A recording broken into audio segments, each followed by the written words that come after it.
उनका आपस का मामला है और अच्छी बात है अगर मरियम रोकर चीख कर अपने दिल की भड़ास निकाल ले तो।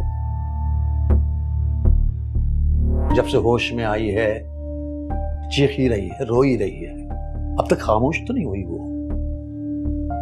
उसका भाई आ रहा है, वो मेहर के साथ मिलकर संभाल लेगा। आप सुकून से बैठ जाएं। कैसी अजीब बातें कर रही है शाहाना बेगम। यानी हालात घर के इतने खराब हैं, तुम चाहती हो कि मैं सुकून से बैठ जाऊं?